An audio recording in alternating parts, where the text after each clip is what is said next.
Good evening. I'd like to call the business meeting of the Portland Board of Public Education to order. It is Tuesday, March 5th, 2019. The Portland Board of Public Education is meeting in City Hall in Council Chambers. May I please ask the superintendent to call the roll? Mr. Chair, Mr. Atkinson. Here. Mr. Balfonts. Here. Ms. Bondo. Présente. Ms. Figdor. Here. Ms. Davis. Here. Ms. Morioni. Ms. Thompson. Ms. Trevorrow. Here. Mr. Inabanza. Here. Mr. Norris. Here. Ms. Power-Rakowski. Here. Mr. Samuntu. Mr. Abdirahman. And Chair Rodriguez. Presente. For the report, oh, excuse me, almost. Would everyone please rise for the Pledge of Allegiance? I pledge allegiance to the flag of the United States of America and to the republic for which it stands, one nation, under God, indivisible, with liberty and justice for all. And just a quick note, I did hear from Ms. Morioni that she was going to run a few minutes late, so she should be with us shortly. And I think we have everyone else with us. For the report of the chair, again, I don't have anything formally prepared, but I did want to remind everyone that a community forum is going to take place tomorrow that the Public Affairs Committee organized to discuss the budget priorities that we've identified for this year. This is a good opportunity for us to explain how the investments that we're envisioning to make this year are tied into the Portland Promise. And so I'm probably going to need a little bit of help here reminding me. The forum is going to take place at Mr. Atkinson? Thank you. 6 p.m. tomorrow night at Casco Bay in the Great Space. At Casco Bay in the Great Space. Excellent. For the report of the student today, Ms. Anna Powers-Rakowski is going to report on Path High School. Anna, take it. Hi, thank you very much. So right now we just have some updates. We're like knee-deep in recruiting season. We have 400 visits scheduled, and 200 of them have already happened. They're mainly from Casco Bay High School and Great New Gloucester High School. We have a full go on the cybersecurity program, and we have lots of students interested. And this coming Thursday and Friday is the Skills USA State Conference and Competitions. And if you don't know, Skills USA is a career technical student organization. Basically where students from each program compete in areas involved in their program, like specifically that they take in their class. Right now we're gearing up for the month of April with the career fair to begin our career month with mock interviews and workshops throughout April. The programs are focusing right now on third-party exam certifications. And we have an art show and music shows coming up. I'm not sure of the date of the art show, but the music shows will be the 21st and 22nd of this month, so please come if you want to. We've had 2 amazing shows so far. The landscape and garden class will be making homemade maple syrup. And progress on the new cafe design is coming along. When we're done, we'll invite you all to come have a cappuccino. And the culinary has been doing great with their prepared meals, and they're improving every day. Thank you. Thank you. I think Superintendent Botana and I will probably have something to say about the coffee. Cafecito. For the report of the superintendent, Mr. Botana. Good evening. Nice job, Ms. Power-Rakowski. I always worry about the fact that I have to follow the students because you guys do such an amazing job. But I would like to begin today by recognizing 2 outstanding Portland public school teachers. Our school district supports and encourages teachers to achieve best practice in teaching, and one of the most rigorous and relevant ways to do that is to become a nationally certified teacher, so to attain National Board Teacher Certification in the content area of their expertise. Research shows that improving one's teaching practices also improves outcomes for students. So this is absolutely a very big deal. National Board Teacher Certification is considered the gold standard in teacher certification. Attaining NBCT status is not easy. It's a multi-year process that involves significant reflection and public review. Jen Lunt and Megan Markern joined the other 13 nationally board certified teachers working in the Portland Public Schools today. So Jen and Megan, would you come up to the podium, please?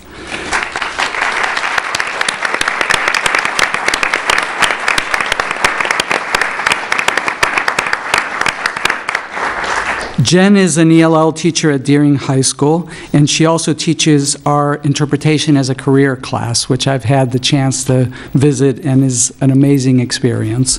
And Megan is a 3rd and 4th grade teacher at Longfellow, and along with her teaching partner, has been successfully looping with students for a number of years. So congratulations to Jen and Megan on your achievement. We're incredibly proud of the work that you do every day, and we know that this is an incredible sacrifice that you went through to achieve this, so congratulations and thank you for your great work.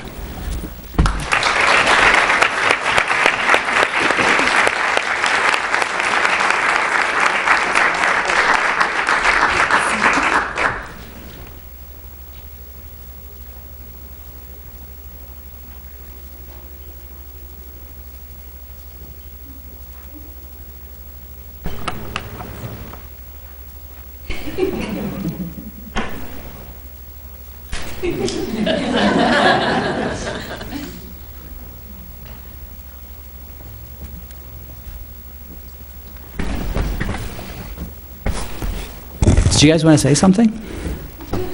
No? No? All right. As I reported last week, we're preparing for a community forum to review our budget priorities and explain how they connect to our Portland Promise goals. That session, as you heard earlier, is scheduled for this Wednesday, March 6th at Paths Casco Bay, and I urge anyone who's interested in understanding our budget priorities to attend the session, and I look forward to continuing to engage with the community throughout this budget process.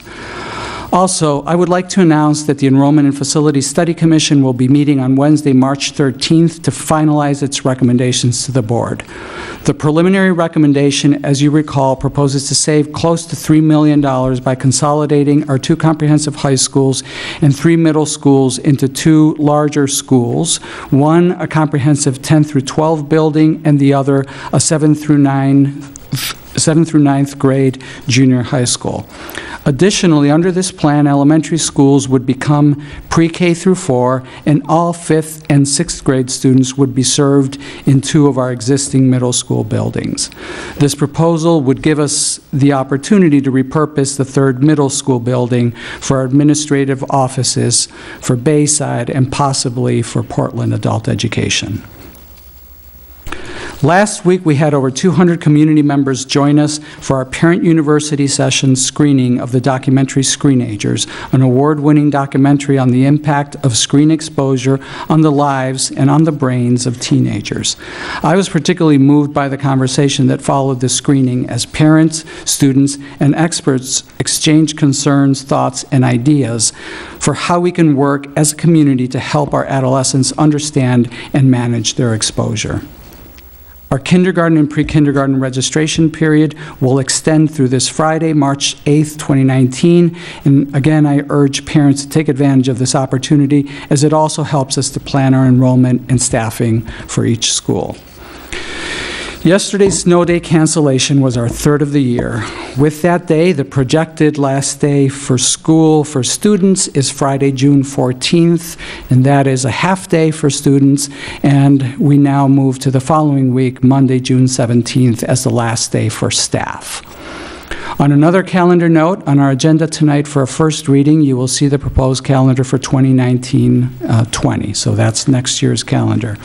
I would like to point out a couple of important elements about that calendar ahead of our discussion on March 19th. First, as is the practice, the calendar was developed in cooperation with our Portland Arts and Technology High School sending districts to conform to the Maine Department of Education requirements that the districts in the cooperative agreement have no more than 5 dissimilar days.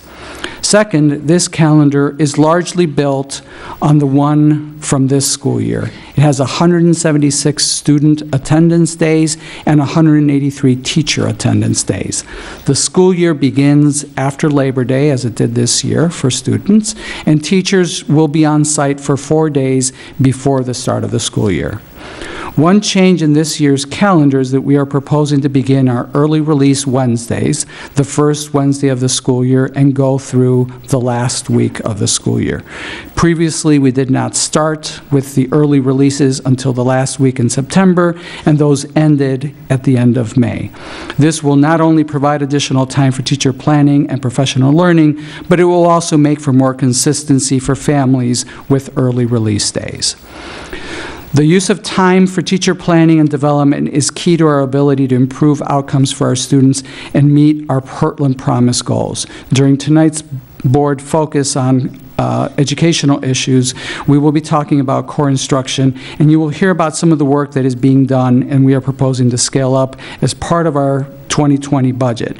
And so we look forward to discussing the proposed calendar on March 19th in the context of all of the things that we're proposing to do as part of our work in core instruction. And so that concludes my report. Thank you, Superintendent. For the report of the Secretary, consideration and action to approve the minutes from the meeting of February 26, 2019. Is there a motion? Ms. Figdor, seconded by Ms. Bondo. Are there any questions on the motion? Seeing none, any public comment on the motion? Seeing none, any board discussion? Mr. Balfans?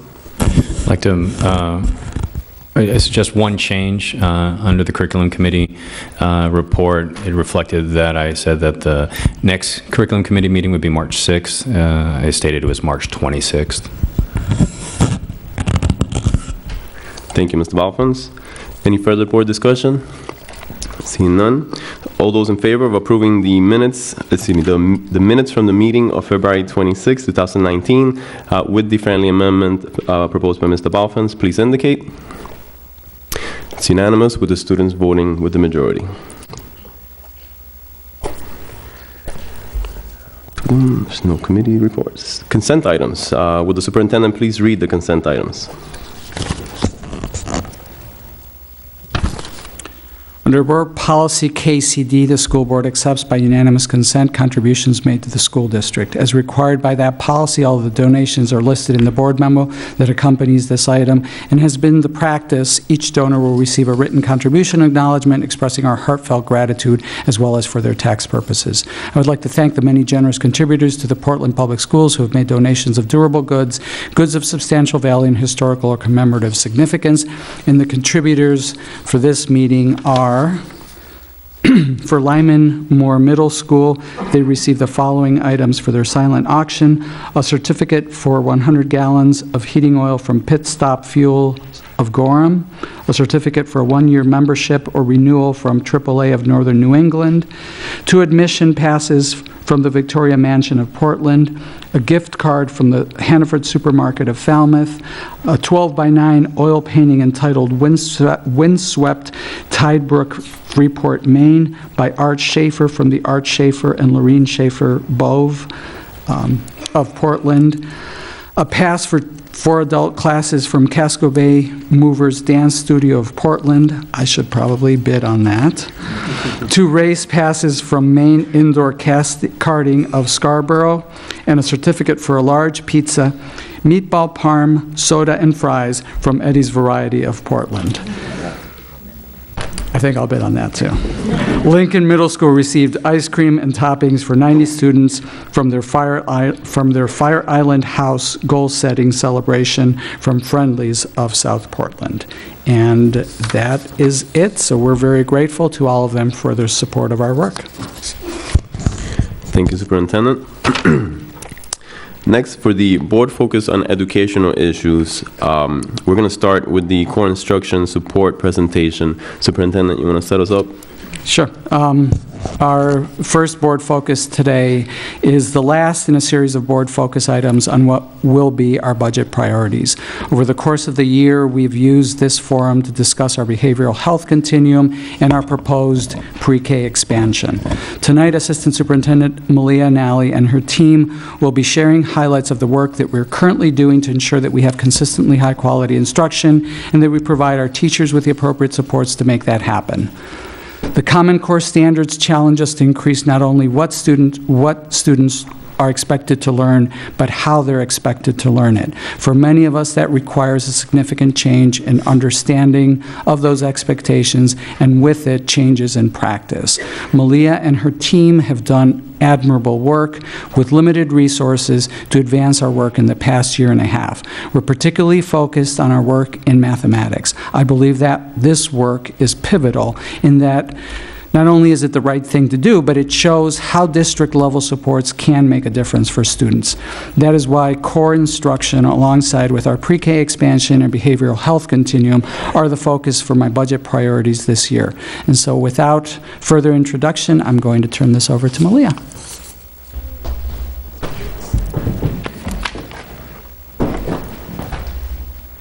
Okay, great, thank you. Thank you, Brooke.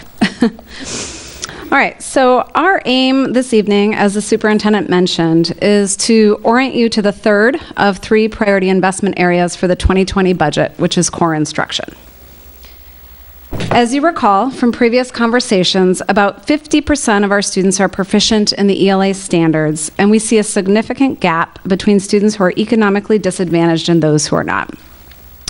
In fact, as compared to peer districts in the state, we have the largest gap in achievement between these 2 subgroups. This is true for math as well, where we see about 36% of our students at grade level, and again, a significant gap between student subgroups, also the largest when compared to peer districts in our state. These data are a call to action to raise achievement for all students and to take urgent steps towards addressing the opportunity gap that results in the pronounced difference in achievement that we see across student subgroups at all grade spans.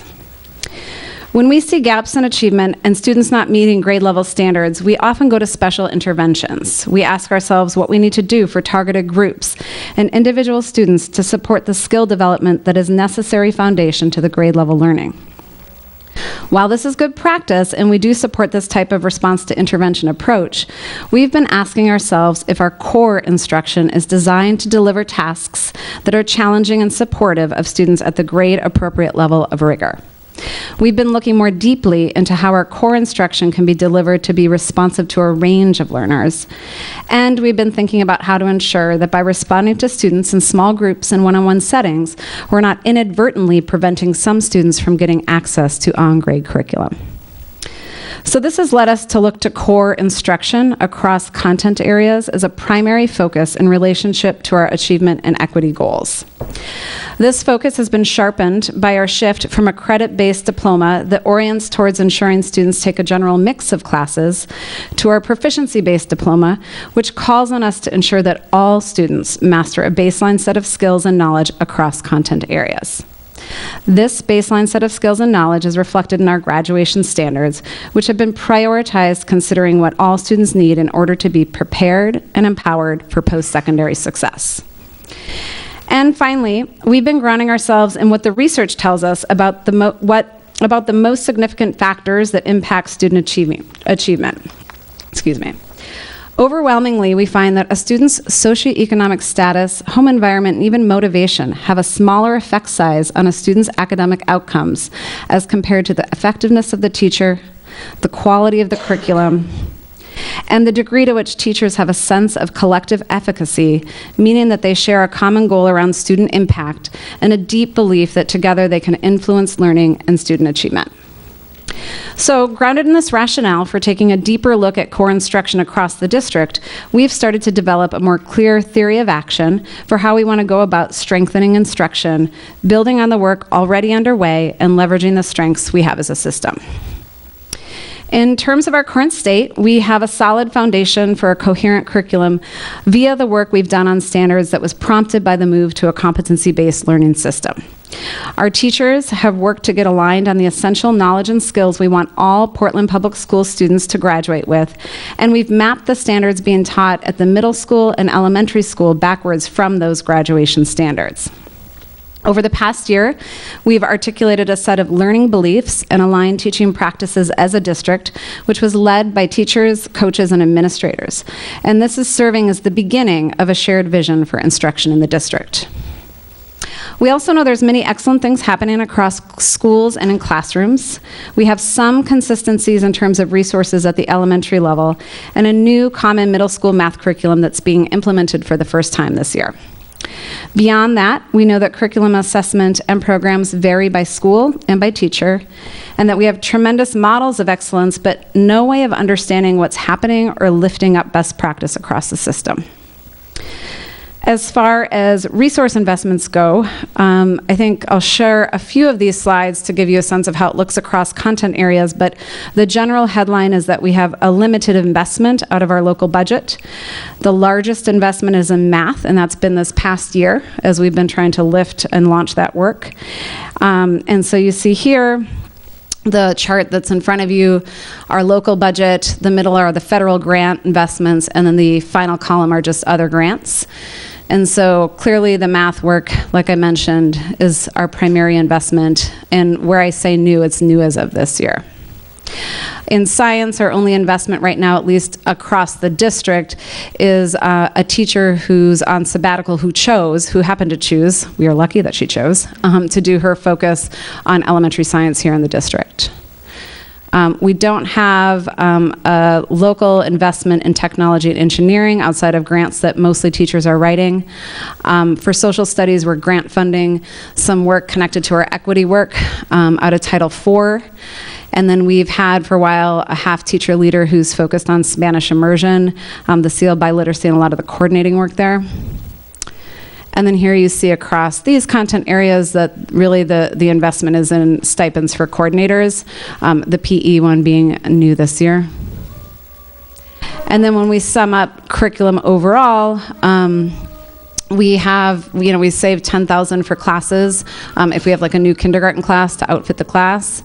And we have an intervention system that we invest in, as well as $90,000 for assessment in general.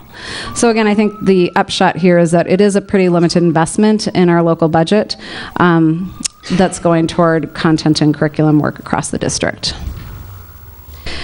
So as we work toward our Portland Promise goals of achievement and equity, like I mentioned, we've begun to articulate a more explicit theory of action in relation to how we can support and strengthen instruction across the system.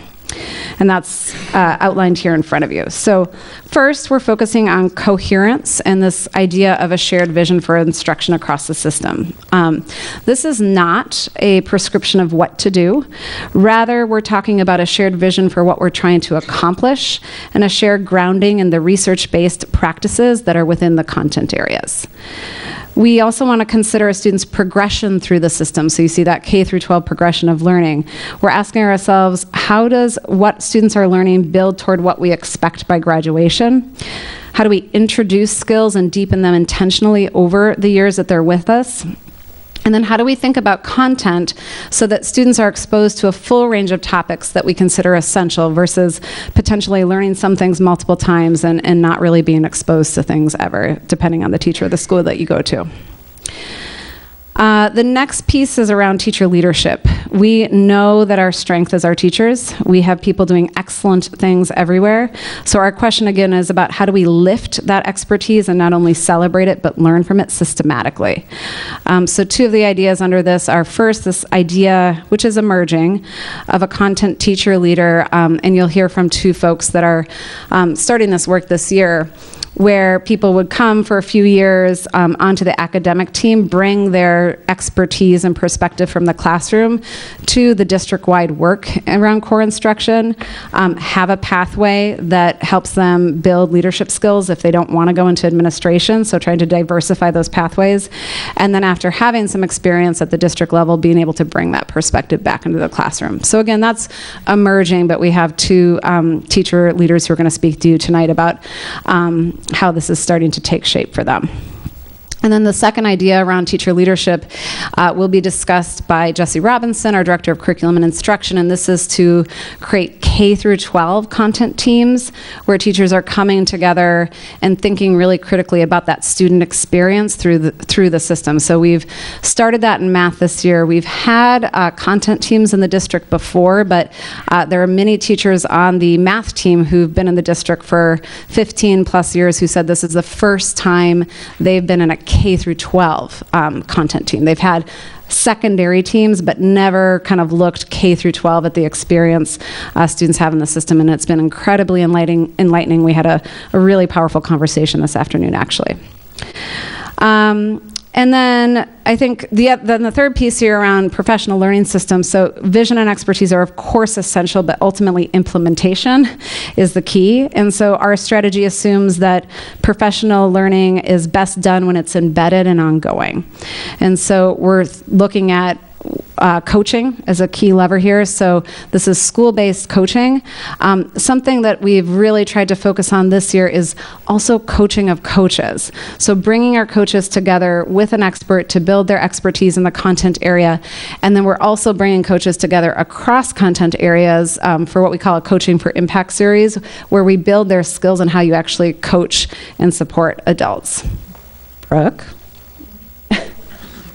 Okay, you can do that while I keep talking. Thank you. Okay, so just do this every once in a while. Got it. Let's see here. So coaching, the other one is around professional development around curriculum and tools. So if we are investing in any curriculum or tool in the district, our commitment is to provide meaningful professional development that's sustained over time around those tools. So not a one and done, here it is, but rather really thinking about how do we support teachers with the understanding of and use of those tools in their classroom. And then finally, summer learning time, really trying to leverage that as an opportunity for teachers to come together outside of the stress of the school day, intentionally to collaborate, plan, and learn some of the new skills. The final piece here is around centrally supported research and design, where we go kind of deep with these teacher leaders I mentioned before to create some proof points and figure out what we can learn from them and extrapolate from them. So you'll hear from Brooke and Fiona in a minute talk about two examples of that we've started this year.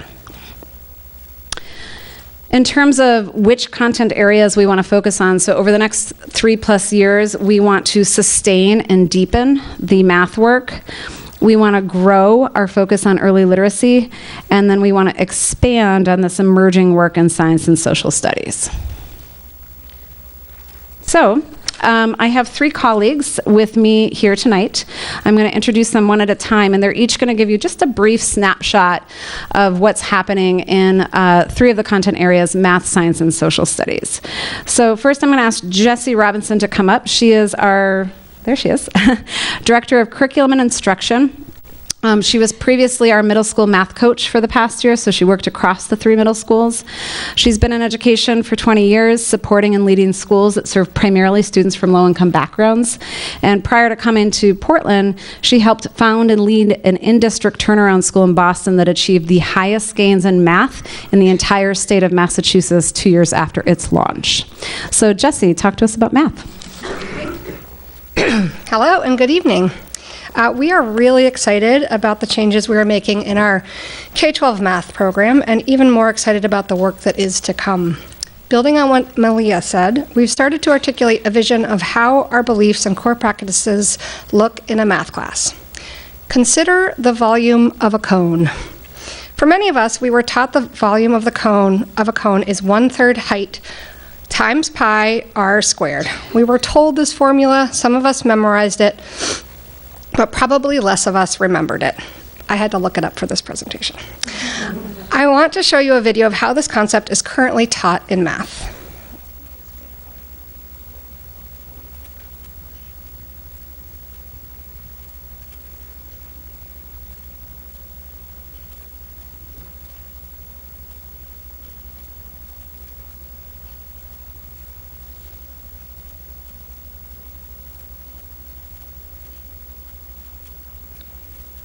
All right, at this point, students are asked the question, how many cones does it take to fill a cylinder that has the same height and the same base? Students discuss, students make predictions, students reason. And in this particular task, everyone can participate. Students that have high skills and students that have traditionally not been as successful in math class. English language learners and students with special needs. All students. So I'm assuming at this point you want to know how many cones it takes to fill a cylinder. So I'm going to play the rest of the video.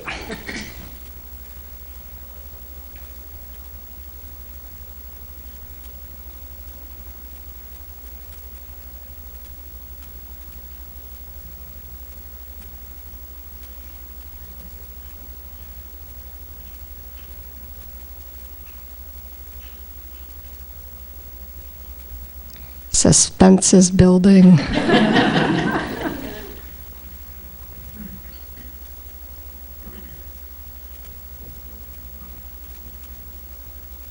Woohoo!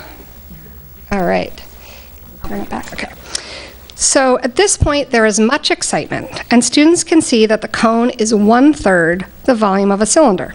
And from there, can not only derive the formula for a volume of the cone from the volume of a cylinder, but most likely the information will stick. Our vision for instruction is one in which students are at the center of the learning, where they are discussing, reasoning, explaining their thinking, and discovering math concepts on their own before they learn the procedures. We took a hard look at our data and realized we needed to teach math in a new way, a way that is both engaging for students and also ensures that all students can be successful. We know this to be true. In the middle school, we have adopted a new curriculum called Illustrative Mathematics that supports this vision of instruction. As the middle school math coach, I've had multiple teachers say to me, you know, before this unit, I looked at the assessment and I didn't think they could do the math. I now realize I had low expectations for my students. They proved me wrong. They can really do it. Currently, we are excited about initiatives that are getting us closer to our vision of engaging, student-centered, rigorous instruction for all students. We have a K-12 math team with representatives from all grade spans, and we have created a coherent vision of instruction for the district, which you have at your table. We have a math coach in every building, K-8, that supports math teachers. We have professional development for those coaches, as Malia mentioned. We have adopted the Illustrative Mathematics curriculum K-8 with accompanying PD. In order to continue and deepen this work, we need to continue the K-12 math teamwork, continue to have coaches and ensure those coaches get professional development, and continue to support middle school math teachers in their new curriculum, and finally begin to expand the curriculum down to the elementary level. We believe that every student can learn grade-level mathematics with the right opportunities and support. We know that we have great teachers that can do this with the right tools and support, which is why our intention is to sustain and deepen our math work this year. Thank you. Great. Thank you, Jessie. Next, Brooke is going to come up and talk a little bit about science. Brooke has been a chemistry teacher at Casco Bay High School for 11 years. Prior to that, she taught science in Connecticut for 10 years. She was the 2017 Cumberland County Teacher of the Year, and she's been on sabbatical this year working on science as a science coach, at Riverton and looking across curriculum at the elementary level. So Brooke. Thank you. Good evening. If I break into like a teacher lecture on chemistry, bear with me because I haven't been in the classroom all year in that way. So it's a little, no, I won't do that. I'm just kidding. I am so excited to be able to talk with you tonight about science in Portland Public Schools. And this year has been really enlightening for me, being on sabbatical and getting a chance to look at a completely different level of science in our district. I've been a high school teacher all 21 years of my career, and being able to work in one of our elementary schools specifically has been really interesting. And so I just wanted to share with you some of the things that I'm learning this year and how that might shape the work that we do as a district looking at science. And when I say science, I could also be talking about the technology and engineering, but for the sake of not having to say science, technology, and engineering every time, I'm going to say science. So bear with me while I read. I don't want to miss any of the salient points that I would like to express tonight. So while working at Riverton, the teachers there last summer, with the help of a Foundation for Portland Public Schools grant, wrote a science curriculum. And so I've had the opportunity to work and coach all of the grade level teams as they implement components of that science curriculum. It is a next-gen science standards aligned curriculum. And so the teachers are doing that work this year. And I'll speak to that in a minute. But while doing that work, I also had the opportunity to survey teachers at our other elementary schools to find out kind of what's the lay of the land as you look across the elementary schools in our district. And so what I found out was that science is being taught at our elementary schools, but it is not comprehensive, and it can vary from school to school, from grade to grade, and from classroom to classroom. That said, the desire to teach science and to do it in a way that is comprehensive is there. It is strong in the teachers at these schools. And what they see as the current barriers to that right now are time, professional development, access to resources, and an overall show of support and intention from the district level that this is an area that we want to be focusing on and moving forward with. I believe that if we consider the equity component of the Portland Promise, then we must provide our youngest students with a science foundation that will support them through their time here in the Portland Public Schools and beyond. So back to the work with the Riverton students. I invite you all to come visit us one day to see what's going on in that building. The excitement and the engagement from the students and teachers has been astounding, and it is a marked difference that teachers and administration alike have noted over the course of the year. Teachers and students are inspired by and engaged with the content. And as I said, it is next-gen science standard aligned content, and we're working towards the three-dimensional component of that. But right now, just trying to make sure that all classrooms across the building have students that are experiencing science content. Anecdotally, teachers have reported that engagement in general in the building has increased with the excitement around science, that our English language learners are using their new science language, and they're actually speaking more and having more conversation in the classroom and outside of the classroom, that all students are working together to listen and learn from one another, and that it's extending beyond the classroom such that there might have been a rainstorm and a puddle out in the playground, and they're talking about the precipitation and collection that they learned about in their water cycle lessons in their second grade classroom. So being able to have some mode of coaching continue using Riverton as kind of our research and development school for next year would help as they continue to build on the work that they've started this year, and allow us to begin to maybe think about what could work as we expand. We think that we could expand that work to other schools. At the district level, I think there's a need for a point person, a STEM coordinator. In this, we haven't had a STEM coordinator for the past 6 or 7 years, and we need someone who can lead the work of the proposed K through 12 content team that we would like to have for science, to be able to look at vertical alignment across all of our grade levels. We need to have someone who's aware of the projects, activities, and learning opportunities that have been grant funded in the past and need some championing to make sure that we keep those programs going. Thinking about things like our maker spaces and some of our science summer opportunities.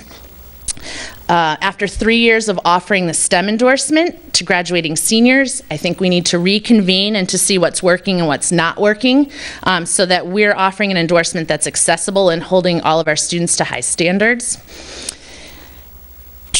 Finally, we need someone who can gather information, as Malia said, about all of the amazing work that's been done by the teachers in this district, so that we can lift and highlight that work and make sure that others outside of the district know about the amazing science work that we're doing here. As a County Teacher of the Year, I've had the opportunity to talk with teachers across the state, and when they heard that I was going to be doing this work for my sabbatical, they have all said, well, please let us know what happens. They are looking to us as a model for their districts. They want to know that what we're doing here in Portland so that they can hope to do that with their schools as well. So we have so much talent and expertise in our district. We need to tap into that talent, and we are ready for the next level of STEM at Portland Public Schools. Thank you. Thank you, Brooke. And then finally, Fiona, here you are, is going to come up. Fiona has been a teacher in Portland for 13 years.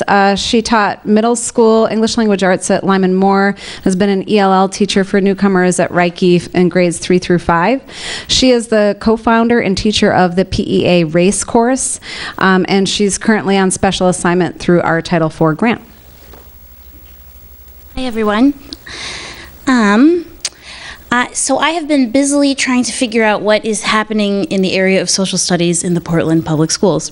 And the data is just in as of March 1st, a survey closed, and I had 155 responses, K-12, all from classroom teachers across all schools. So it's a great, it's excellent data and gives us a really, really great baseline for beginning to understand where we are at as far as social studies curriculum. Because the data is so fresh, Jesse and I have only gotten to look at it a little bit thus far, and we've mostly focused on the elementary school data. And what we're seeing is that social studies is being taught fairly inconsistently across elementary schools. Those of you who have been in the district long enough know that this is not necessarily a new thing in Portland.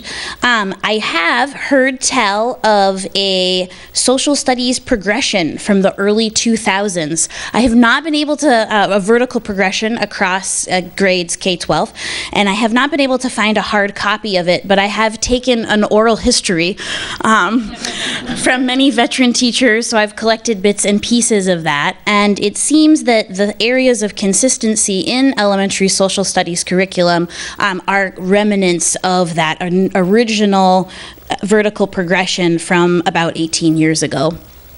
And though I haven't looked at the high school and elementary school, or excuse me, the high school and middle school data, I'm anticipating more consistency in those areas because those schools have dedicated social studies content area teachers, whereas elementary school teachers are generalists trying to weave social studies in where they can. So that is a little of where we are. I think that this conversation around proficiency has really reinvigorated a conversation around social studies, because proficiency is asking us to consider what students are learning and when are they learning it. And it's a prime moment to be talking about what students are learning in the area of social studies across the grade levels. And this also opens the opportunity to tie our social studies work in with our equity work. We have outlined lofty and wonderful goals in equity in the Portland Promise, but then the question is, how do you get those on the ground into classrooms, into curriculum? So one area that we are focusing on this year is in the area of Wabanaki studies for a variety of reasons. Whereas the science work that Brooke was describing is going deep at one school, the goal around Wabanaki studies is to go deep in one strand of social studies content across schools. So a similar approach in focus and depth, but a different implementation. And this has revealed that the work of social studies is about both alignment and vision. And Wabanaki Studies offers us an opportunity to have a realignment of social studies across K-12 content area. It also allows, thank you, the Wabanaki Studies work to guide the vision for the district of how we cover social studies as a topic. Excuse me. And this approach to grounding social studies with a Wabanaki Studies focus, at least to begin with, supports our equity goals, strengthens core instruction, and supports students with a clear learning progression. A curriculum grounded in history and culture and contemporary struggles of Native people of the Dawn Land paves the way for a culturally responsive, accurate, and social studies curriculum that is reflective of building and student needs. Thus far, to give you an update of what the Wabanaki Studies work has been looking like, I I have been collaborating and meeting with tribal leaders from across the state, also tribal leaders in our very own Portland community, particularly one parent who is Passamaquoddy and has 2 children in the Portland Public Schools, who's been instrumental to helping build bridges between Portland and tribal communities throughout the state. I've also assembled a sort of informal advisory committee of teachers from across the K-12 areas, some of whom have already leading the way in Wabanaki studies and social studies curriculum realignment. And, excuse me, as Brooke mentioned, the science work being looked to as a model for the state, so too is the Wabanaki studies work. For those of you who aren't familiar, a law was passed in 2001, LD 291, requiring that all Maine students learn about the Native peoples of this area. And while compliance is not the goal of what we are doing, this is an opportunity around to anchor our equity work in deep, meaningful content. A side benefit is that we will potentially be the first district in the state to ever have complied with that law that is almost 20 years old. So, thank you. Thank you, Jesse, Brooke, and Fiona. So in sum, these are the investments associated with continuing, deepening, and expanding the work that we just discussed. So we want to continue with the coaching work, so having a shared middle school math coach. We want to continue the professional development we're providing for our elementary math coaches, and continue to support and expand the curriculum. We also want to keep the K through 12 math team going. As far as early literacy goes, we didn't talk about that much tonight, but that's an area that we want to grow in this coming year. So we're looking at deepening the professional development we have for our literacy coaches there. And that team has been doing really deep, meaningful work to look into a phonics curriculum as a component of that early literacy instruction. The social studies FTE here is Fiona, so continuing to support her as a 0.5 teacher leader, working for us across the district. And then this 1.0 teacher leader is Brooke, and that is to continue to have her do the work she started this past year beyond her sabbatical time. And then finally, we want to continue the Summer Institute days that you all know we did last year, which were a huge, huge success. We got a lot of positive feedback from teachers and leaders about having that time to collaborate meaningfully before the launch of the year. So I think that's it.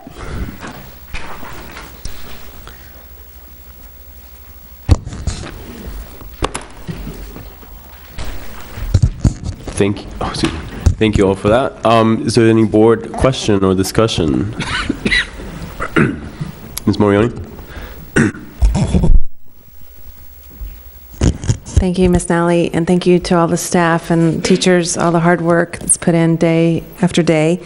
I just want to celebrate the moment for a second, because having been on the board for 11 years, and we never really have gotten this, let's look at K-12, and let's imagine that one content area would go from, K to senior year. So I'm really happy that that's being considered. One question I did have, actually I have a couple, but so what I'm understanding when you first started out, when you were talking about the results from the 144 meta-analysis project, could you just talk about that a little bit? What is that? When was that? When did that happen? Just because I'm surprised, a little surprised, happily surprised, but it sounded like I was always imagining, okay, we do need to help influence a little bit more, like what's happening also at home, outside of school, making sure families are engaged. I'm sure all of that's still part of it.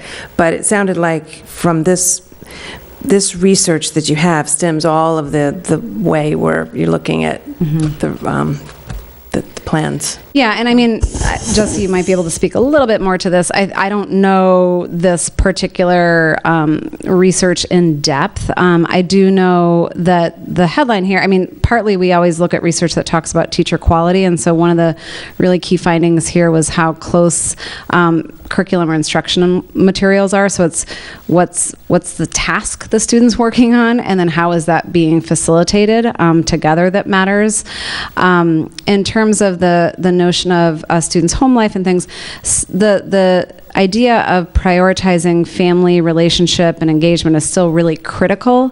I think what this and the collective efficacy research shows us is that sometimes, we look and, there's huge gaps in achievement when we look at students who are from socioeconomically or economically disadvantaged backgrounds as compared to others. And what we find is that doesn't, of course, mean that there's a difference in what's possible for students to learn. And in fact, the variables that have the biggest impact on outcomes are things that are within our control as educators and adults in the system. And so that's kind of how we look to this research to guide us around which levers are we pulling and what are we focusing on. Thank you for that. One thing you didn't mention, but I'm imagining it's still very critical, is the summer learning opportunities for students as well. You talked about the PD for teachers, but things like summer learning opportunities as well as, can you talk a little bit about, I'm imagining more opportunities for students that are falling behind, whether that would be working with our ed techs, working with, I don't know, just I feel like this is critical in terms of just more where we are with curriculum, but I still feel like we could be here next year with these same kind of numbers because this is laying the foundation of a lot of this. Right. But how do we catch up faster, I guess, is my thought. Yeah, I think, so one of the strategies under our achievement equity goals is about additional time for students who need it, which can be in the summer, which can be extended days. So I definitely think more time in some cases and then thoughtfully designed support structures within the day are both things that we're looking at and that are also a part of our work. I think our schools right now are trying to figure out that question of what are the right in-school structures that don't pull students out of access to the grade level curriculum, but that still support them with additional time and supports if they have some missing foundational pieces. I do know that teachers and leaders, this just happened in the conversation we had with the K through 12 math team, are thinking about what they can do with the time we have and starting to ask, what if we need more time and where do we get that? So I think that is a conversation we should keep having. And one final question. So regarding Wabanaki studies, you're right, it's state mandated, and we've often talked about how, wow, it's state mandated, but we get no additional funding for that part of our curriculum. And so I just want to raise that awareness, bring it to our legislative representatives one more time, since we have a new governor, of course, and just to say, we really are working very hard to lay that foundational work in our schools. So just wanted to add that as a need. Thanks. I agree. Thank you. Any other questions? Oh, I'm sorry, Ms. Bonda. Yeah, I just get some report from the Educate Maine 2018 report, and I just have to quote a little bit here about the effect of achievement gaps. The children are poor for half of their childhood and 90% more likely to complete high school compared to others who are not exposed to poverty. Leave the 8th grader a literacy skill 5 years behind their high income peers. 28% return for the second year in college versus to 62 to high income. And for 2022, it's going to be likely only 60% may earn the bachelor degree. So that's the main. And when we see what we just read a couple months ago for the DOE about the Portland public school is 18 for the ED, economically disadvantaged students. So we try to reshape all the new curriculum for the math and science. Are we thinking about the extra curriculum or extra activities for those students really falling behind? How we can try to sustain those programs who can really lead those students to try to reduce the achievement gap? Are we investing on those programs or think about those programs, how we can leverage and try to boost? Because next year we can come with less again, because those 18% has been like that for years.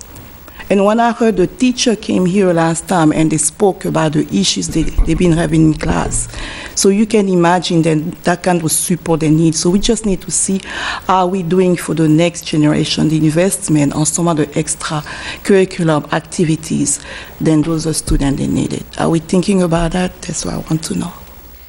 Yeah, and I hear a little bit of what you're talking about related to what Ms. Morioni was talking about in terms of additional supports and time for students that are further behind. And so absolutely, I think in this conversation, what we're saying is that I was going to say before, it's not before, but while we're looking at additional supports and interventions, we also want to be looking at core instruction and how are we making sure that we're getting kind of maximum effect and impact out of that, and supporting teachers with how to be responsive to a really big range of starting points in their classrooms. That's really hard. And so we know our teachers believe our students can get there, want to get them there, but how do you do that when you have pretty rigorous standards and a lot of different starting points in a classroom? We're trying to talk about that at the core instruction level and be looking at what are the additional support structures and additional sorts of time some students might need who are further behind. So, just so quick. So, when you think those analyses can keep going forward and we can get some concrete result, because we just keep analyzing and try to build on that, but we don't have a framework how we can have a concrete pieces on some of those procedures, and we know it really can help for the future. Yeah, and I think that part of our theory or thesis is reflected in the full scope of strategies we have in the Portland province, and we know we can't launch it all and do it all at once. So I think we do have a kind of vision and an idea of what we want to do. I think it's about prioritization in terms of resources, but also in terms of what people in the system can handle. But I don't know if the superintendent looks like you want to just... No, I mean, I think just to reinforce that, I think that this this focus area for us this year around getting in place the core content supports is the first step in a multi-year set of steps. Last year, we made an investment, again, with external money, with grant money, to launch a middle school summer school that was an extension of learning that wasn't pulling kids out of class, pulling kids out of core content instruction, which is where the bulk of our supports for students that are not keeping up are right now. And so this is a deliberate effort to make sure that we focus on ensuring that those students, that all of our students have access to the highest quality learning experiences day to day for the 6.5 hours that they're with us. And then we recognize that we absolutely have to have additional support structures that are high quality and extend the day for those students. One example of that is the pre-kindergarten work that we're talking about today, because that's extending on the front end the exposure of students to high quality instruction so that they can be successful. Some of the other work that you can expect to see from us is the extending of the school year, extending of the school day in other ways to support students who are left behind or just who need acceleration and support to be able to achieve at their highest potential. Ms. Victor? Thank you so much. This work on core content development is really exciting, and I know you talked about coaching the coaches, but I'm wondering about professional development. This seems like a lot of ground that you're unearthing and potentially changes that could come to the curriculum. So I'm wondering if there's a need for more professional development throughout the school year in addition to the Summer Institute, which I know we added last year and was, I believe, very well received. Yeah. I mean, I'm always going to say yes, we need more time. And yeah, I think there's a question of time, and then there's a question of structures that are both in play. And so that's something as a team we've been looking at together in terms of how we've structured the time that we have or how much time we have for collaboration and professional learning, and the way schedules are built within the schools to allow for teachers to do common planning and learning labs and learning walks and observing each other. So I would say that that's an area of growth that we we are looking at pretty directly, because, we want the experience of the professional learning to be sustainable for teachers, to be, again, like sustained and relevant and just in time. So that's a big body of work that, people have been thinking about, but that we're looking pretty deeply at. Ms. Davis? Thank you very much for an excellent presentation and for all the work. It's really exciting to see some things that were bits and pieces in the past actually resurfacing and being expanded and really moving forward in the way that they should at this point in time. I'd like to offer for the board and the community another way to think about the inclusion of Wabanaki studies in our social studies curriculum. And I would caution us not to think of it as additional work that we are taking on, but perhaps really a rebalancing of our curriculum to reframe the content area in such a way to include a broader definition of history and a broader variety of perspectives. And I think this is an area that social studies, which is typically history, needs. Whether it's the inclusion of Wabanaki studies or African history, that there are all too often, and certainly in my own experience, it was taught from a very limited perspective as I look back. Women's history wasn't included, the history of African Americans, the history of Native Americans. There were lots of groups left out of the social studies that I had many decades ago. And I know that some areas were left out of the social studies that my sons had, as recently as graduating in 2005 and 2007. And that didn't escape their notice. I mean, they actually asked teachers, can we have African studies as part of our study here? So I'd like us to think about it perhaps that way, that this is an area that's actually been in long need of rebalancing, and that really was perhaps more the intention of the law than to put in additional work, that it's causing us to go back and look at how do we teach history, how do we teach history from a variety of perspectives in an inclusive way that is respectful of the diverse population here in Portland, in the United States, and the diversity that's in the world. So it's just another frame I'd like to offer for how we think about that, because we tend to think when it's new that it's more, but sometimes we actually need to go back and rebalance what we're looking at to fit the current context. Yeah, I think that fits really well with the frame that we have on it, so I appreciate you articulating it that way. Mr. Atkinson?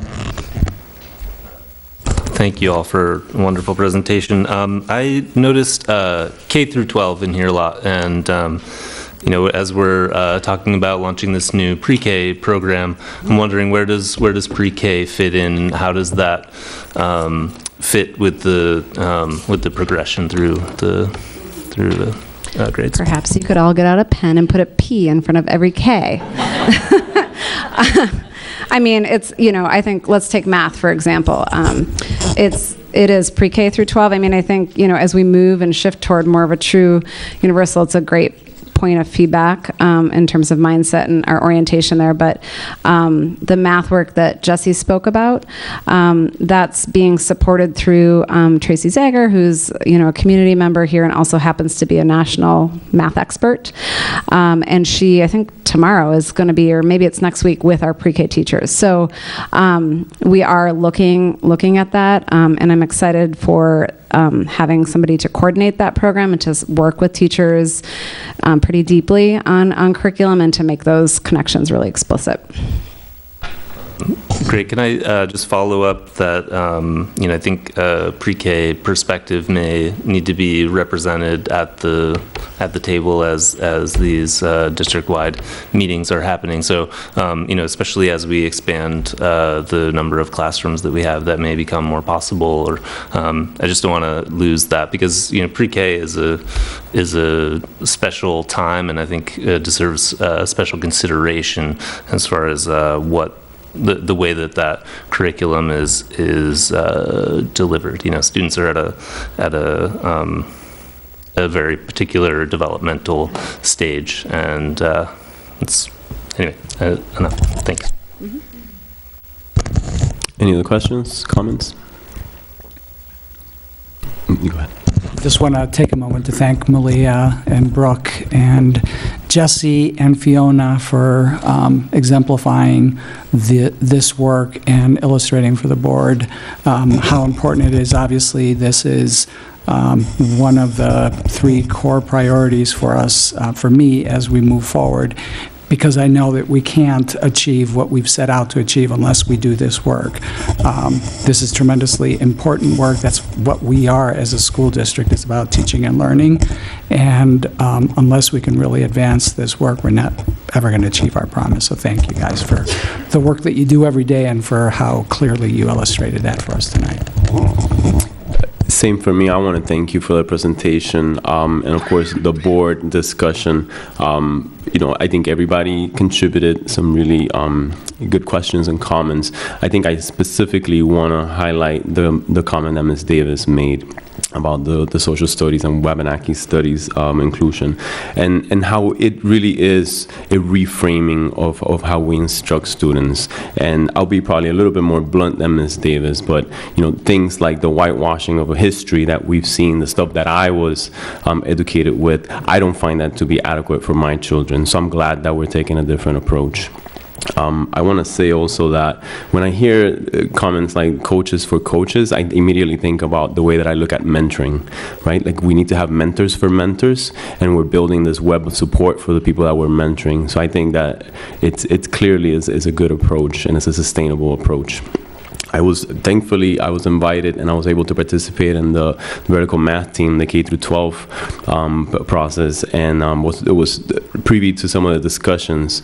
And one of the things that stood out to me, because a lot of what we're talking about here is really a change of culture and how teachers instruct and how the districts are ran. And one of the things that struck me was how quickly people bought into it, and how quickly people, and I'm talking about teachers, students, because they're part of your team, parents, and then silly old board member, how quickly we bought into it, because it makes so much sense to look at the entire pre-K through 12 continuum and to really connect the dots, and to not do something different in elementary school, do something different in middle school, and then something completely different in high school, and then look back and say, why are kids falling through the cracks? Because we're building cracks in the system. But by having that continuum, hopefully we avoid that. So again, thank you for a great presentation, and to the superintendent for setting the mood for us to make these important changes. Thank you all.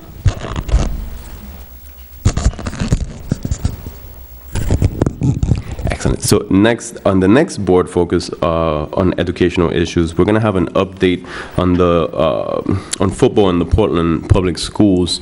Real quick before we get started on that, through the week, I heard from a couple of community members and some board members that clearly have a high level of interest in this issue. So, which is not our norm procedure. I am going to open the floor to some public comment after the presentation. I think that just to allow some folks that I know have been following this issue all along to be able to speak to the board. At that time, I'll be a little bit more, one second.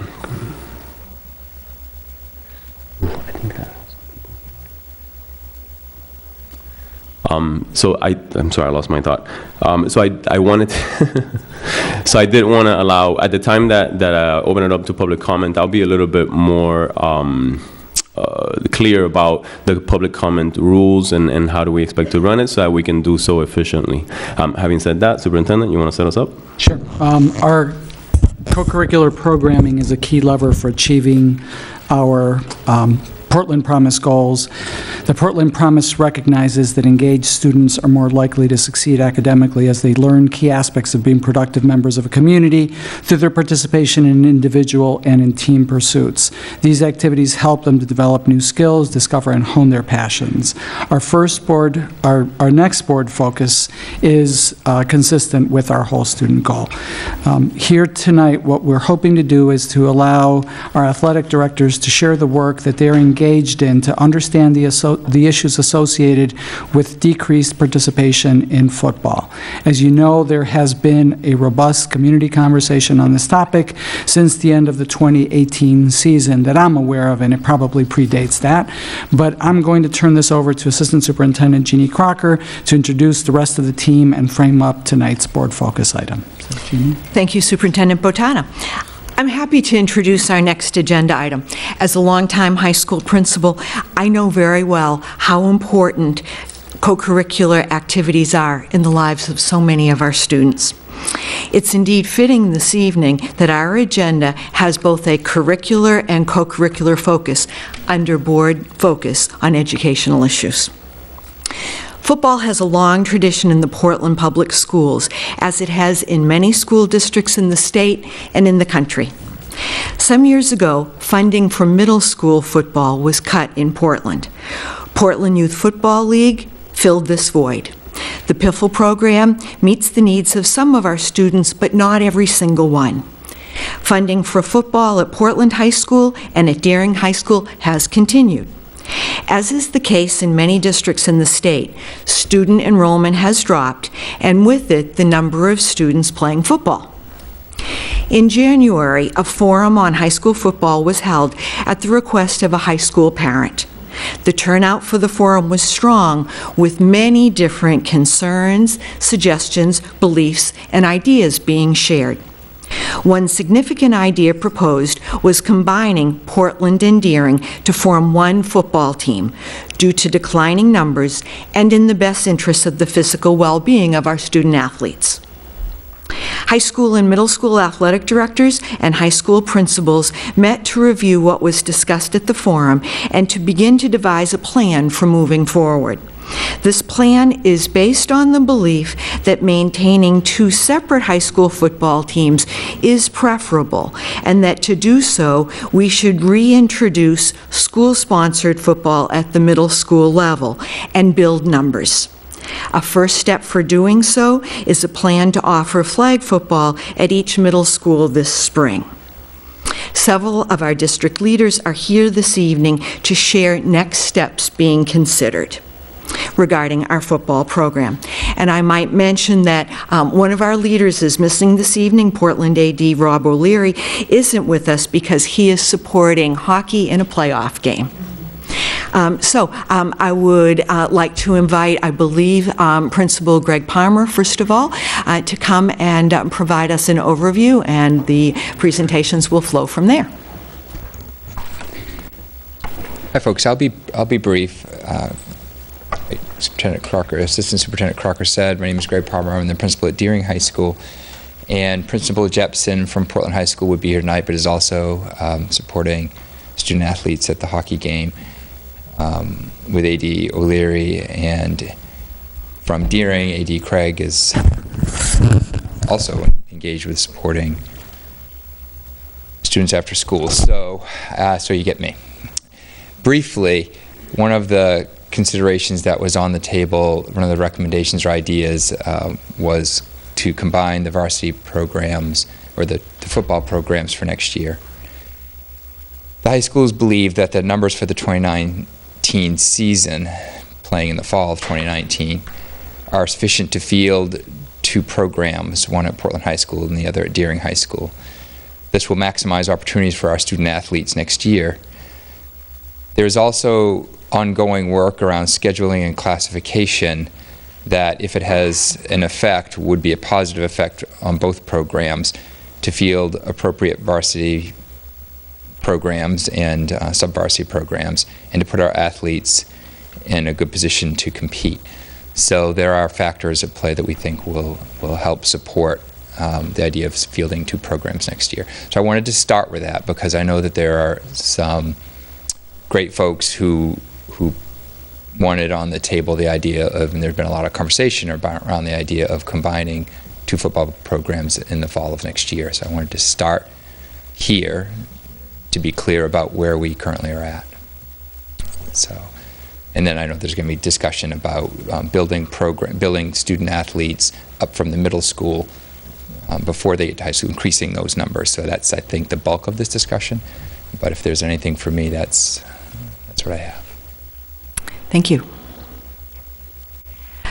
I believe next is AD Phil Duraz, representing the middle school ADs, and Mr. Duraz is at Moore Middle School. Hello, I'm here representing the middle schools. Duke Mattson could not be here from King. He had a family emergency, and Mark McLaughlin is also here from Lincoln. I first want to say that I was at the January meeting, and I acknowledge the concerns that were put out during that meeting. And I did hear and agree that middle schools can be an avenue to help out with those concerns. Our goals at the middle school are always to maximize participation. We want students to have the opportunities to participate in lots of different activities. With that, the whole goal of that is for them to continue on when they leave middle school. We haven't had a football program in quite many years at the middle school, and within our capabilities right now, we're going to be introducing flag football this spring. This isn't a new thought that we've had. All three of us had met earlier in October, actually. And we've been laying the groundwork for flag football for this spring since last year. We've already purchased the supplies for it. We were ready to go. When I was listening to the meeting in January, I was like, well, we're ready. So we're fully committed to putting this opportunity in place this year. We're offering, starting in April, a 6-week flag football program. It'll run 3 days a week. It's going to be an extramural as opposed to an intramural, which means that 2 days a week will be on site right after school to give students the opportunity to walk right out the door and participate. And the third day of the week is going to be, we're going to bus to one central location, moving from either Moore to Quinfield or Deering High School, and run flag football games with all 3 schools. So they have an opportunity to participate together. The cost of the program, as I said, we've already budgeted for it. We're ready to go with that, so it's not an additional cost this year. The only additional would be the extra transportation that we're going to be incurring. And hopefully our hopes for this program is to provide a positive program that's educational and fun. In addition to that, we want to expose to students that may not have the opportunity to play in another football program during the year, especially in the fall. We have several students that don't participate in fall football, so we're trying to offer a program that those students can be involved in. The last is to generate excitement and enthusiasm to participate in football outside of middle school. We want these students to go on to high school and play. We want to give them the opportunity. So one of the key pieces to this, and we've talked to the high schools about this, and we're going to do as best we can to coordinate with both high schools, is to build that connection with the high school during this season. To have some players from the high school come down and work with our students so they see the high school players. To have their coaches work with the coordinators that are running the program so we can build those connections with the high school and hopefully have students move on next year in the fall after this. Our 8th graders move on and play. That's where we're at right now with the middle school. Again, this will be a 6-week program starting in April, and we'll see what the numbers are. I do have to add one other thing.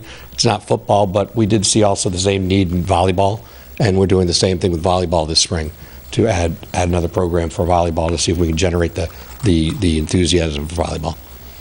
So, thank you. Is there any questions from the board at this point? Ms. Davis?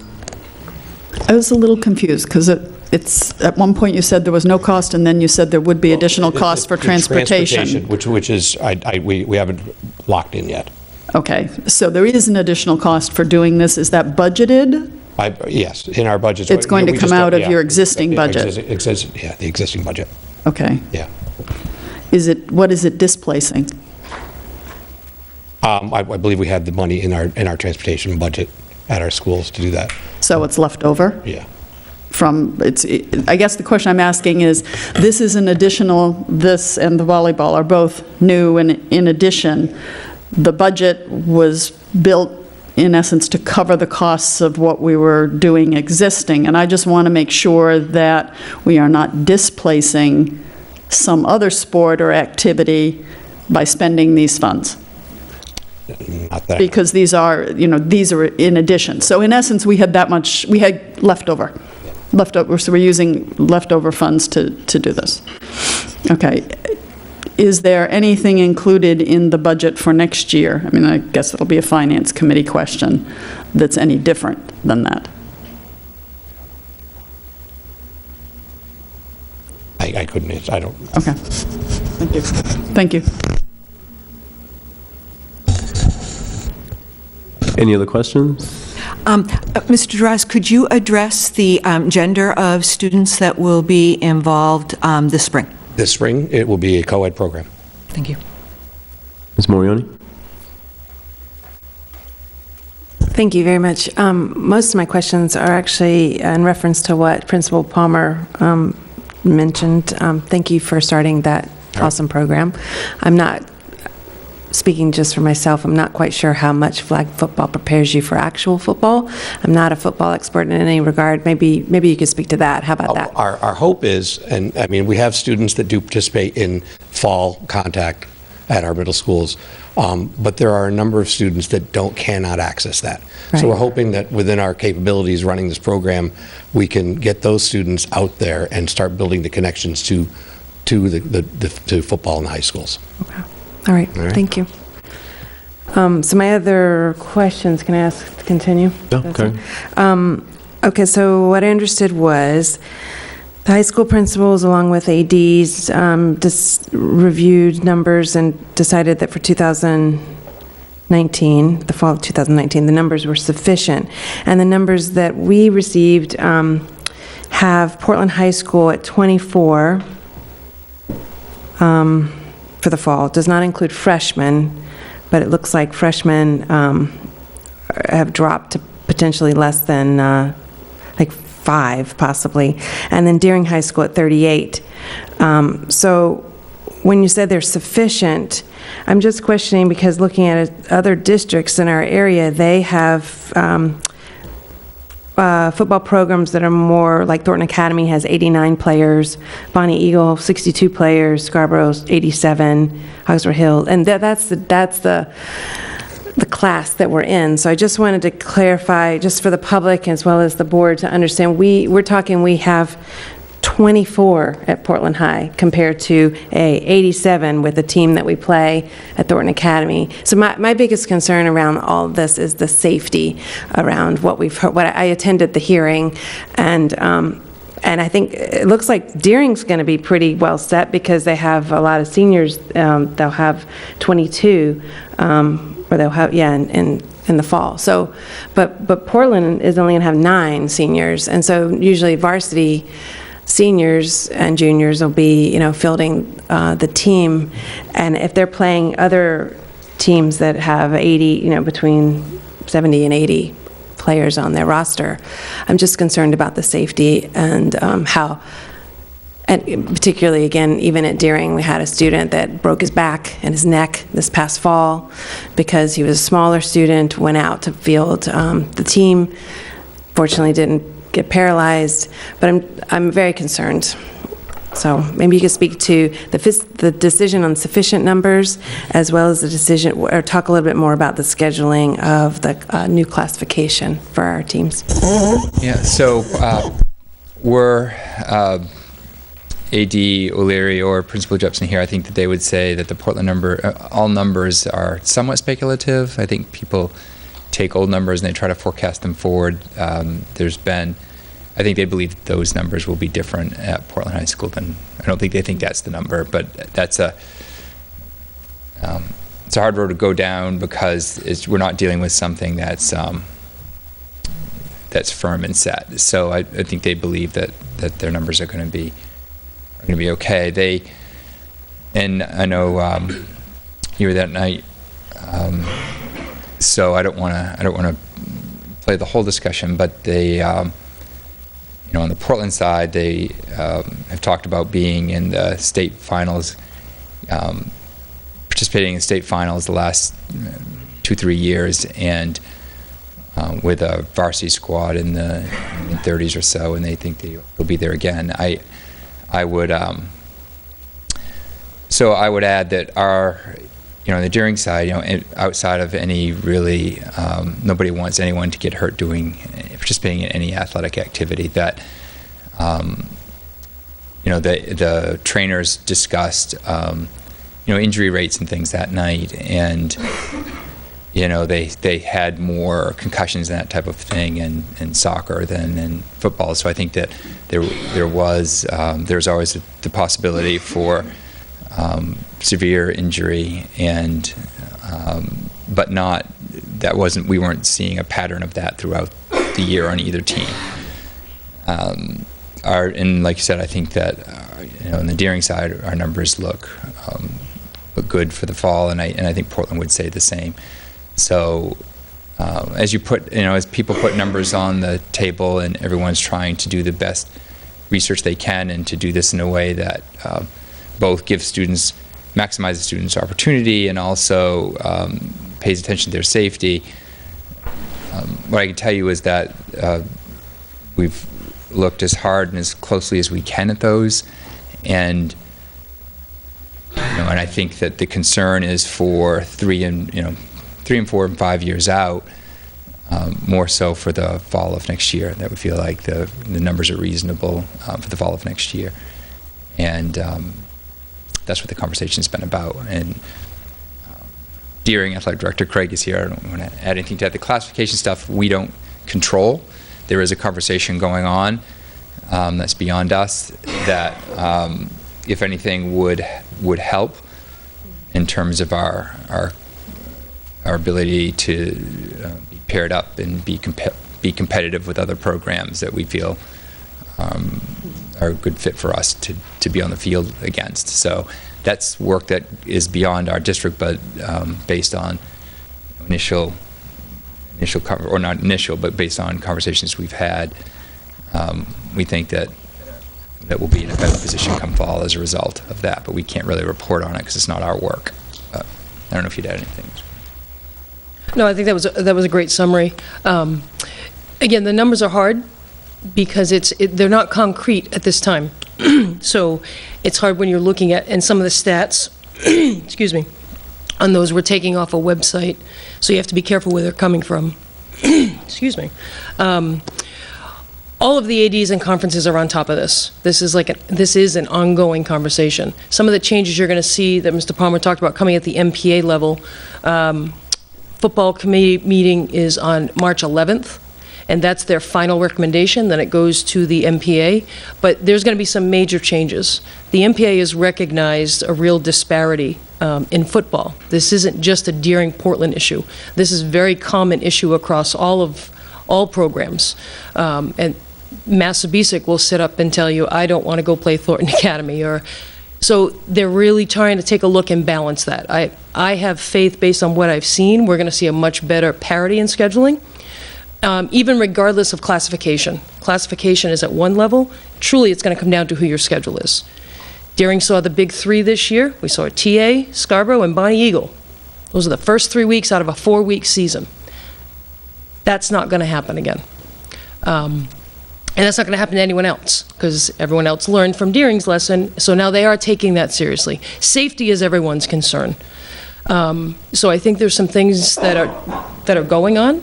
We try to give you as much concrete as we have. Some stuff is out of our control, but some of those numbers we have to be careful. My coaches will ask me that, well, how many students do I need to have another team? To add.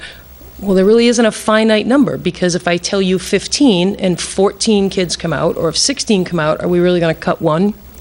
So we have to be careful not to work in finite numbers. You're also talking about the quality of an athlete. I was a softball coach in a previous life. I could have 30 girls that play softball. That doesn't mean I have 30 softball players. So when you talk about a skill set in a game such as football, just because I have them suited up on a sideline, I could have a smaller team, but I've got a higher skill set. So it doesn't just come down to an arbitrary number. ADs and principals were all in conversations about what's within those numbers. That's really what you have to look at. Safety and competitive programming for our kids.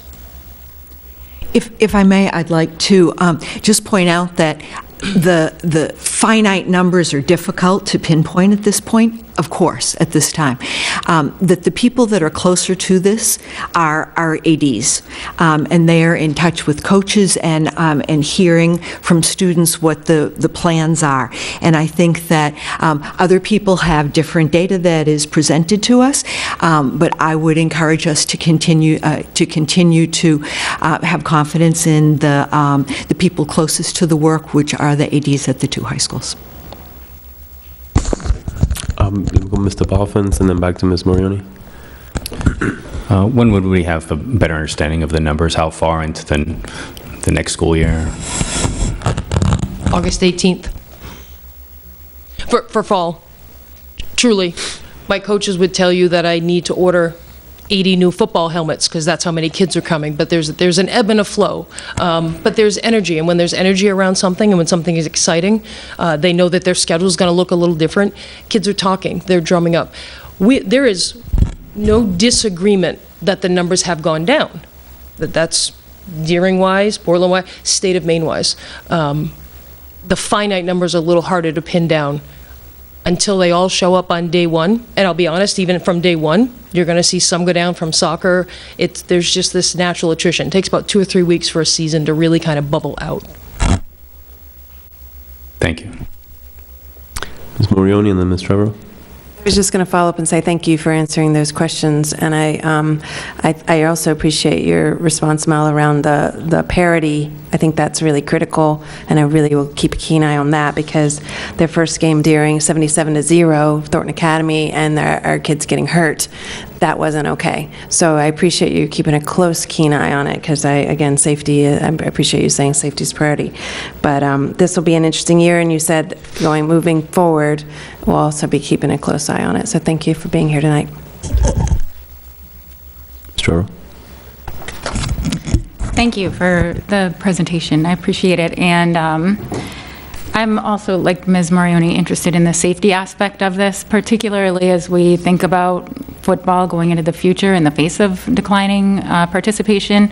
I'm kind of interested in this because I read the book a little while ago. I think it's called American Hero, about Aaron Hernandez, who, he ended up a murderer and in jail. He was a Patriots player. And, there are several high-profile cases like that about NFL players that has led to a whole body of research around the kind of the correlation between football playing and criminal behavior. And, they've found evidence of degenerative brain disease that's associated with repetitive impact trauma. And, this is something that kids can develop when they're playing football in high school, in middle school, that can manifest itself in their 20s and 30s in the form of aggressive behavior and lack of impulse control. So, it's, more than just the back injuries and the concussions. There's some serious issues around this. And I think, reading that book kind of got me Googling about this. And my understanding is that the declining participation is actually a national trend. And one of the largest factors in it is that people are realizing just how dangerous of a sport it can be. And I've read that families, middle-class families particularly, who have means and are educated, are pulling their kids out of this sport, and that is leading to some of the decline, and that it creates almost a class situation because on the other side, then you have students who are from poorer families who kind of take the risk, thinking that it's going to be their kind of ticket into college with a scholarship. So I think that we should really get a good look at why. Like, what do we know about the kids that are choosing not to participate? Maybe what percentage of them, of our existing players, are free and reduced lunch? Really kind of take a look at the demographic and income breakdown of the families that are participating and see if that trend is associated here. Because, in the face of what I've learned about it, I'm not sure that it's my priority as a board member to try to keep a program going that poses so much of a safety risk. Yeah, I appreciate those comments. I think those go to a higher level discussion in big issues. I would say that at Deering, as you look at our team, I think it's representative of all of Deering High School. I don't think it's skewed one way or the other. But we can be very specific about that analysis, though, which I think is a good idea. And I would also say that if you just look around the state of Maine, I think there are national trends that are being reflected. But if you look around the state of Maine, this was part of the discussion among the ADs and principals. High schools that have the numbers that Ms. Morioni was quoting earlier, those schools tend to have middle school programs, and schools that are struggling with numbers tend not to. And so that is a key factor which got us to the discussion, although I think people have been having it, but can we look at some middle school programming? But those are all like really legitimate thoughts. So thanks. Can I get Mr. Nabansa? Do you want to grab this right here? Ms. Davis got your mic ready.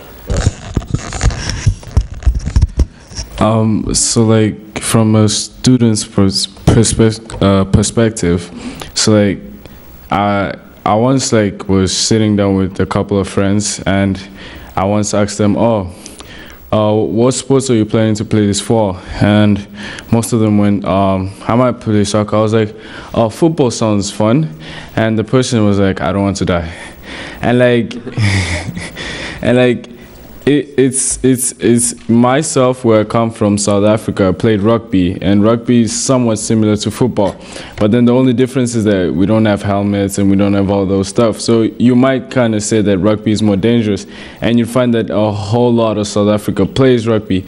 And the difference is that over the years in South Africa, where I come from, over the years, the sports began to develop rules that protected them from harm. Mm-hmm.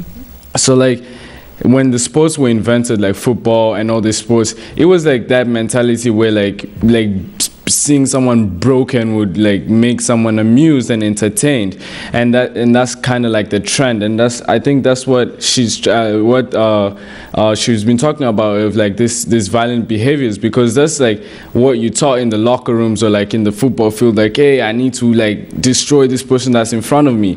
And there's no like, I kind of feel as if the NPA would develop more rules to like regulate hits, like tackles like above chest, because that's very dangerous. A neck injury could paralyze you and all that stuff, and that is allowed. Like I could come and clothesline you, and you're done for good, and that is someone's future thrown away, and that is all for the entertainment of the sport. And I feel as if like that's like a key aspect that the NPA should realize, that there should be rules that regulate hits and all of that to increase safety. That way, I would go play football. And when I would ask my friend, what sports are you going to play this for? He'd be like, I'll play football. You know why? He's not afraid of getting hurt. And that's like the biggest, like you can ask any high school students or any athlete, the most fear is that to get hurt. And as she talked about, like minorities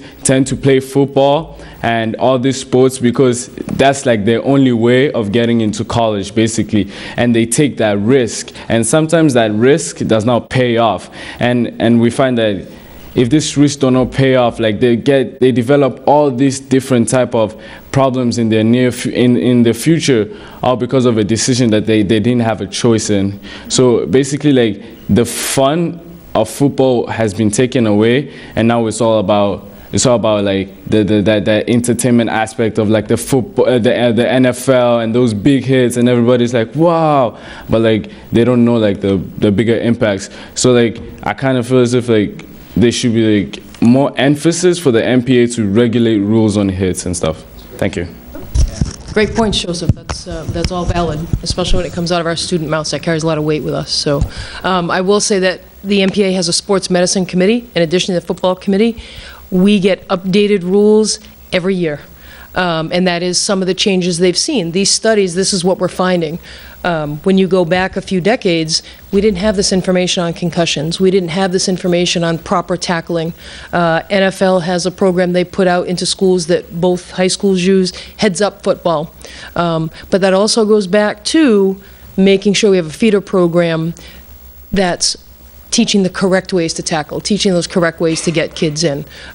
Safety in football right now is huge. So they are looking at concussions. They are looking at, when you look at a football week, they've started to minimize the number of times that you're taking a full hit. When you look at MPA preseason, they don't even put pads on until days in, and then they're only in uppers. So there is these are all valid points. You guys are spot on, and there's national experts far more qualified than I that can talk to you about these, but that's what we as ADs have to stay on top of, is what are we doing to make sure our kids are safe? What helmet they're in is important, all of these pieces. And what are we doing to make sure that they're prepared? And there's no promises, but I don't want a fear factor. I want Joseph to come out and play whatever sport he wants to give it a try and say, I'm going to go give it a try. So it's all great stuff. Very good points. Thank you. So we're going to do one last question by Ms. Morioni and then open up to public comment so we can move on. We have a lot of folks here that are waiting on the pre-K work. This will be really fast, but I just want to say our hockey game that's happening tonight, that's a combined team with Deering and Portland. Yes. And I'm only saying that mostly, I know my board members know this, but the public may not know this. So when we're talking of combining the two high schools in any sport, it's been done. It's being done right now, and they're playing a state championship as we speak. So I'm just saying that, or maybe it's not state, what is it? It's a regional finals. Regional finals. They're coming home with hardware. They have medals. But that's exciting too. Biddeford was one goal better tonight, but our boys played wonderful. They played tough. They had a great playoff run, so there's a lot to be proud of. But I'm just raising that only to say that it can be done, and there may be a feeling of history, we've got to keep the two, teams.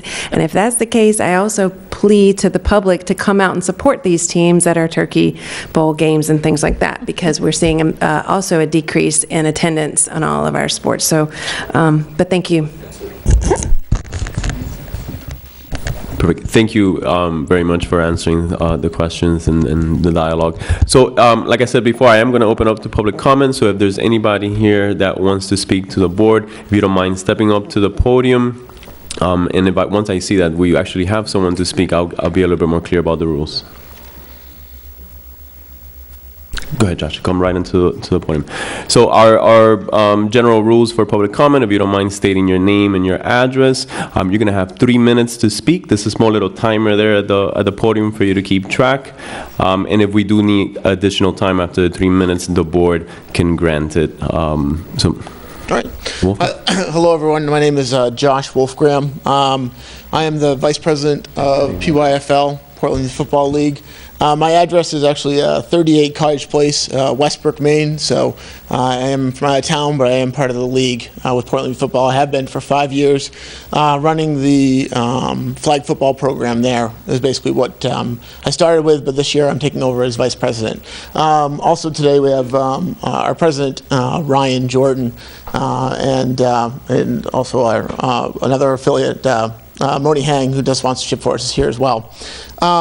So one thing we wanted to just discuss is the fact that we are very interested in the growth of football. PYFL runs a program that goes from kindergarten to 8th grade, currently handling the middle school, but also running our flag football program that goes kindergarten to 6th grade, and then our tackle program that goes from 2nd to 8th grade.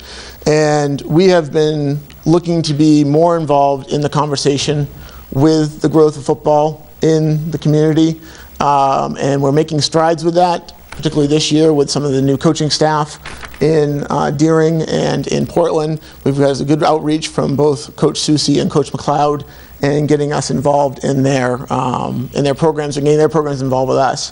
The largest problem that we feel we have is getting that support from the school board and also the administrations to try to get us help to get kids involved in football, any level of flag football or tackle football. And we're hoping that this conversation that's going on right now is going to help bring that about and try to get some more of us into the school systems and try to get to people to know about football in the school systems and trying to get that information out there. We think it's great that flag football is going to be offered in middle schools.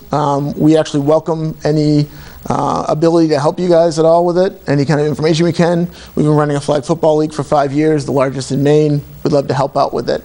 We'd also like to help out with anything going on in the growth of tackle football, whatever it may be moving forward. We want to help out with that too. We really want to have a place at the table, so to speak, when it comes to these conversations. We do have some knowledge in coaches development, USA football, teaching proper tackling, which actually, Joseph, you mentioned that you played rugby. Rugby tackling is a type of tackling that's happening now in football as a safer aspect of football tackling. So evolving coaches training, things of that nature are all things that we're trying to do. That's basically what I wanted to be up here and talk about, that Portland Football is here as a partner in this because we want to grow football. As Mel had talked about before, there's a big three out there of Scarborough, Saco, and Bonnie Eagle. Do you need another minute, or do you want to wrap it up quickly? I just need that 11 seconds to be fine, or whatever it is. The biggest I'll say like 20 seconds. The biggest thing that those communities have is a top-down leadership from their high school program that's involved with their youth program. Coach Cooper in Bonnie Eagle has developed a tremendous program. The coaches in Saco and in Scarborough have as well. They are engaged in the program, and that's what we're hoping to do with Coach Susi and Coach McLeod, so we can get some top-down leadership, get kids involved, high school kids involved with the programs, and grow it that way. So that's one thing I wanted to make mention of. Thank you. Good. Is there anybody else? Okay. Seeing none, no other comment. I want to thank everybody for being engaged in the discussion. Clearly, this is something that a lot of you have somebody else. Good. I want to step right in. So again, just give us your name, your address, and you'll have 3 minutes to speak. Generally speaking, the public comment is not back and forth, so we'll just kind of be hearing your comments. Okay. My name is Moni Hang, and I live over at 143 Summer Street in Portland. I have a daughter at Lyseth, and my son is at Lyman Moore. I just wanted to point out a couple things that Josh wasn't able to talk about. Is the whole purpose of PYFL and the flag football program. Our goals, like you said, we're making big changes to the program. Questions like, why aren't kids playing? Why did they quit? Those are all things that we talk about at the board. Those are all things that we try to brainstorm and figure out how we can make the program better. But what I want to stress today is that we are, I consider right now PYFL is like in a little island by itself. We don't have a lot of support. We don't have the opportunity to be out in the public, in the schools, in the 3 middle schools, and we're right now we're like a private program, so a lot of kids don't know about us. So my goal by reaching out is I'd like to get us back into the schools. We don't need funding, but we need exposure. Maybe signing up days or maybe introducing ourselves, but getting kids to register, giving them more awareness that the program is available. And we have funding to help kids that can't pay for the program. So I'm sure that the Deering High School coach is going to talk to you about playing football now. But that's what I wanted to stress out is that what our goal is to try to get more exposure back into the 3 middle schools in helping recruit kids to play football or flag football. Thank you. Thank you, Mr. Hang. Mr. Inabansa is a Casco Bay High School student. Do we have anybody else? Perfect. So again, I just want to thank everybody for being engaged in the discussion. Like I was saying, it's clearly this is a topic that a lot of people are passionate about, and that there's a lot more that we need to continue to look into. Thank you.